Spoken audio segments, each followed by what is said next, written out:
you've just tuned in, our top story this hour, voters in the West African state of Ghana are choosing a new president. The documentary An African Election by filmmaker Jareth Mertz is an inside look at the 2008 presidential elections in Ghana.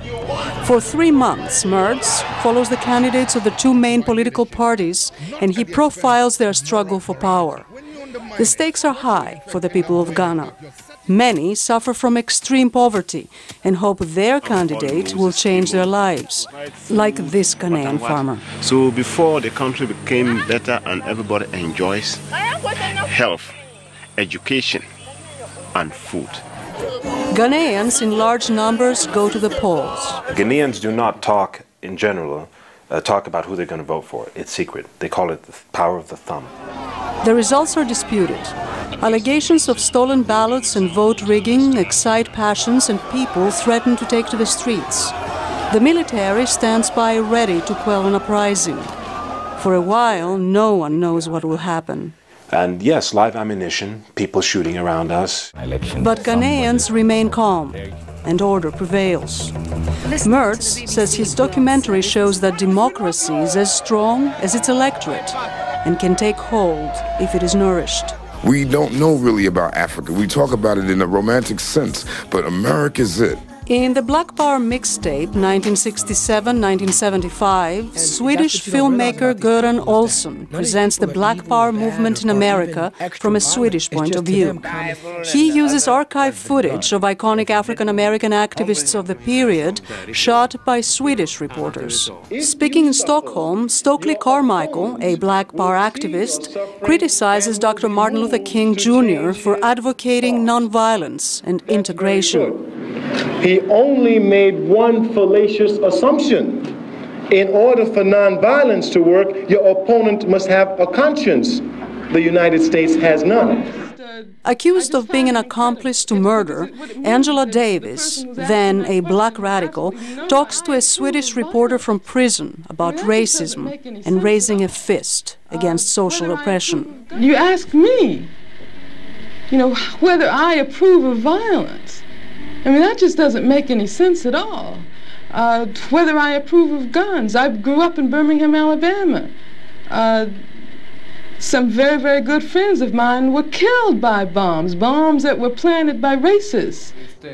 Olsson says foreign reporters had unprecedented access to those activists. When you're outside from a very remote place, you could walk into certain, communities or, rooms and ask, silly or naive questions and get really good answers, because people understand that these Swedes, they don't really understand everything. We have to be generous and explain. Olsson added voiceovers of some of the activists looking back at historic moments.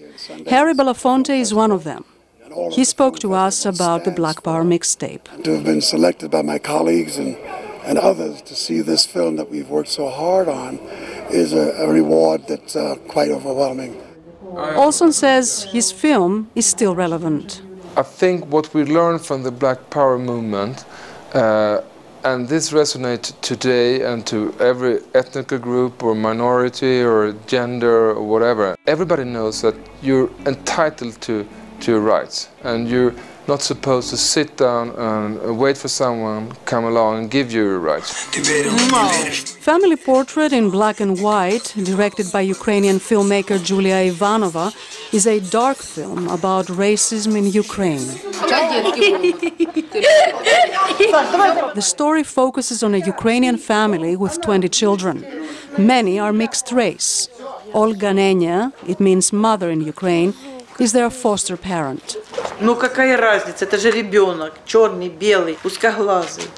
But Olga cannot erase the stigma attached to the children's race or their loneliness in their native country.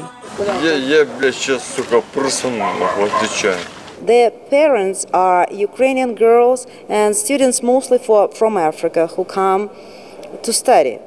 Ivanova, the filmmaker, says most of these young Ukrainian mothers abandon their newborns in the hospital because they cannot bear the stigma of having a child of mixed race. Вот такого я не видела, чтобы усыновляли чернокожих детей. Вот этого я не видела, не слышала.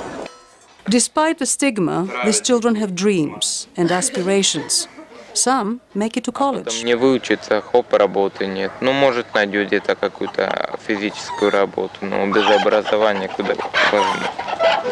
Ivanova says her film, aside from indicting racism, is a plea for people outside Ukraine to help these children.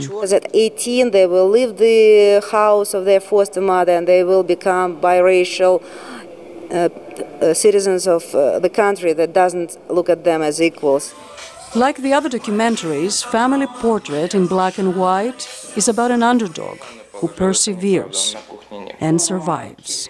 Penelope Poulou, VOA News.